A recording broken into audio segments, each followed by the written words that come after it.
What's up? So it has been like, oh my gosh, a month, 2 months maybe, since I have posted a video on YouTube. Let me just say, I was gonna post one before Christmas and then I forgot to edit it, and then it just became the holidays and I kind of forgot.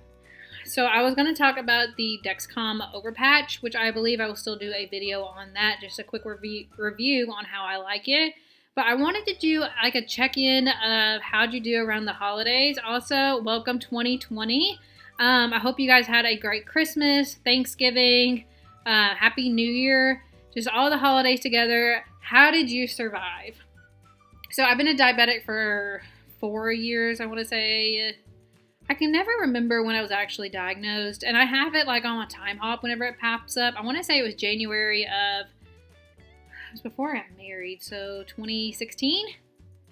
4 years, maybe 5 years, it might be 2015. Anyways, so I've been diagnosed for a while now, and surviving the holidays is never a easy task to do as a diabetic.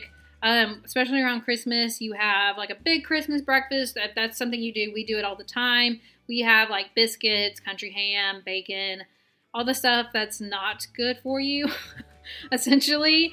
And so we had breakfast, and then people make like peanut butter balls. They make Oreo balls. You have peanut butter fudge. My mother-in-law makes Ritz crackers with peanut butter and then puts white chocolate on them. So all the goodies that you have. Plus, I had a birthday. I am now 25, which is crazy. Anyways, so 25, New Year. And how did I survive during the holidays? So I want to let you guys know I am not bragging about this at all. That is not my purpose to make this video. This video is to help you if you didn't make it through. That's okay. It's a new year. You have a new Christmas coming up. I mean, you got a while. But a new Christmas, a new year, a new Thanksgiving to try it all again. So if you had bad sugars during the holidays, don't worry. You can always, do better next time. And that's okay too. So, sorry if you hear my dogs whining. They really want to play, but I wanted to record this before I play with them. Anyways, so let's talk about how I did. So I got my phone right over here. I wanted you guys to see my sugars lately. Surprisingly, I've actually had really bad lows. I guess I did insulin too much to correct it. But since Thanksgiving, I want to say since Thanksgiving Day, I have not gone at 200 or above. So we are at, January 7th. So a month, going probably on a month and a half. I have not had a sugar over 200, which is absolutely incredible. I will never, ever let my sugars get over 200 very much anyways. Just me, I don't like having my sugars that high. So I have really been watching my sugars. And, oops, sorry. So first of all, pull up clarity. My sugars have been phenomenal. In my last video, I updated you guys my A1C is at a 5, which is incredible. And I just want to go over the last, let's just do 30 days of what my average sugar looks like and how we're doing. But if you had bad sugars over the holidays, the best things that I recommend is to Google what you're eating. So I have become a huge fan, which I know you can use MyFitnessPal, you can use Lose It, you can use, I believe there's one more you can use to like calculate carbs. But I've been really, really, really faithful on Googling how many carbs is in this food.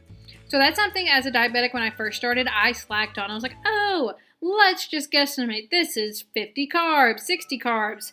Around the holidays, more than likely you're eating more than 60 carbs. Like, let's be real. If you're having like 4 peanut butter balls, it's more than likely not just 60 carbs.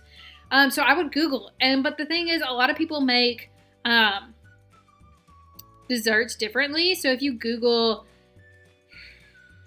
let's just go with the peanut butter ball. If you Google a peanut butter ball, sometimes it'll say it's only like 15 carbs, 30 carbs, so on. So I would just use my best guess. So if one said 30, I was like, okay, let's go for 30. Because if it's only 15, more than likely it's still going to raise my sugar because it is high in sugar in the next, what do we say, like 20 in the next couple hours. So I would always Google. That's my first suggestion. If you go through the holidays, or in general, you're going through the holidays or you're eating something really bad, Google what you're fixing to eat. If you don't know it, that's okay. And if you're just taking a wild guess, that's okay too. But to keep my sugars low, I would like Google sweet potato casserole. I am a sucker for sweet potato casserole. It is my weakness 110%. And in Thanksgiving, I did not do well. And I was like, oh, it's only like 60 carbs for the amount I ate. And it shot my sugar to like 220. So bad on sweet potato casserole, but I started Googling. And then I started cutting out more sugar and I started portioning what I was eating. So instead of having like 3 spoonfuls of, which I don't know if I've ever had 3 spoonfuls. I probably have because I love sweet potato casserole. Instead of having like 3 spoonfuls, I'd only have like 1. And I'd be like, okay, let's wait an hour and see what my sugar looks like. Instead of having like 2 peanut butter balls, I'd have 1. Or instead if I had 4 peanut butter balls, I'd have 2. Like I would cut my portions in half so it wouldn't raise my sugar as much. It's like last night. We did not eat very good. We ate Chinese. It's called chicken fried rice. You guys can look it up on Pinterest. And it's really good, but rice is not good for diabetics. And it's okay. It's okay to splurge. So I was like, you know what? Since my sugar's low, it's currently at like 65, something like that. Since it's at 65, I'm just going to do 40 carbs. I did really bad last night. And did it go up very high? No, it's like 140-ish. Or 150-ish. But still, it's okay if you don't, if you mess up the carbs. Another thing I learned from Thanksgiving is exercise. So my computer just passed out. Sorry if that was blurry. Exercise has been a huge one for me. So whenever my sugar went up at Thanksgiving, it was at my husband's grandmother's house. And it was shooting up a lot faster. Like it on Dexcom, it had the 2 arrows, not even 1. And it was like saying it was going very fast. And I was at like 60 whenever we started eating, and I shot up to 220 within the matters of minutes. And so that was really bad. So then we took walks around the neighborhood. I did some more insulin, and it brought it down, guys. So another thing is you got to be a little bit more active. I know around the Christmas holiday season, you just want to sit there after you eat your big meal because you're tired and you ate all this crap that we probably shouldn't be eating.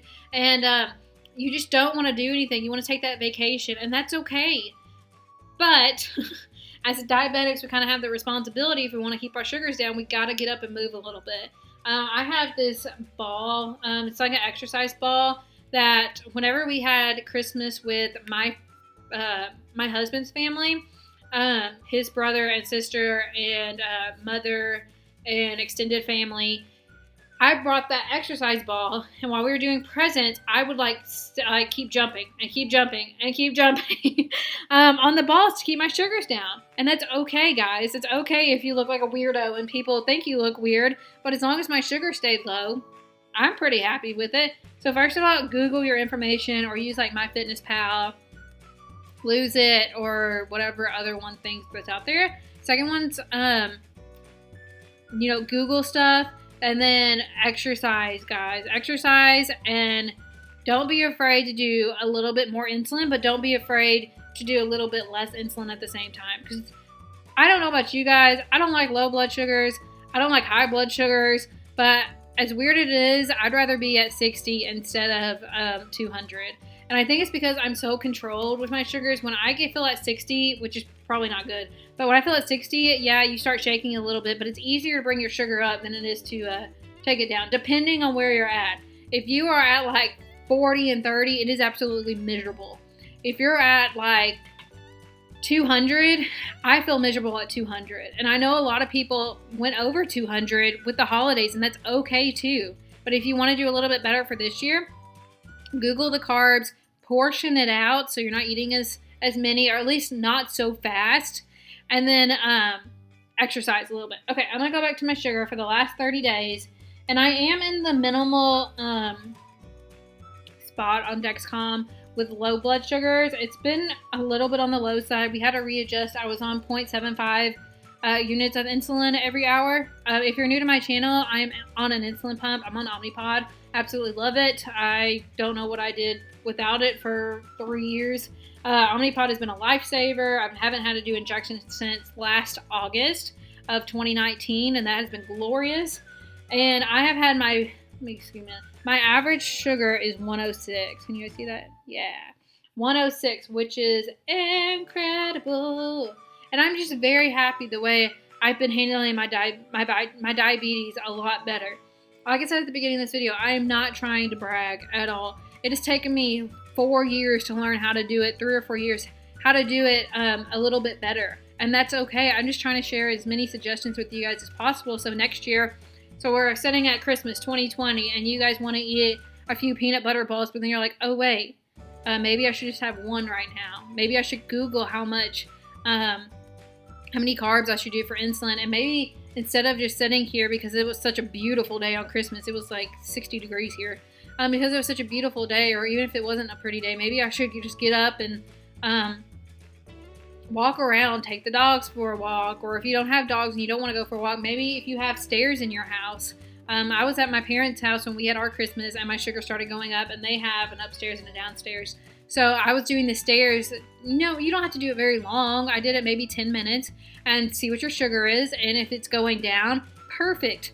If it's not, do it another 5-10 minutes. See if it brings it down anymore. If it doesn't, then I would start looking at another thing of insulin. But more than likely, if you get up and start moving with your body, it's going to make a difference. And the last thing I wanted to mention is drink water. As diabetics, we know water is a huge key.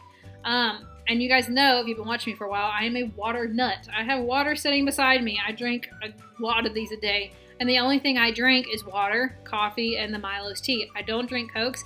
I don't drink sweet tea unless it's the Milo's diabetic Splenda tea. I don't drink anything else. And I only have 1 cup of coffee a day because coffee's not that good for you. But drinking water also helps. There were times when my sugar was going up. I was exercising and I was drinking like a whole bottle of water just to get my sugar done too. So it's going to happen. Your sugar is going to go up, especially around the holidays, because it's a hard time for everybody. It's a hard time deciding on what to eat and what's best not to eat. And it's a fun time, but at the same time, we do have a responsibility to make sure we take care of ourselves. So if you guys have any questions, I would love to help you guys. After dealing with the 2019 Christmas holiday season, I feel like I got it a little bit underway, except for the lows that I had, which I'm not saying lows are better than highs at all. I'm just saying I didn't have as many highs, and I haven't had a high since Thanksgiving, which was 220, I believe I said.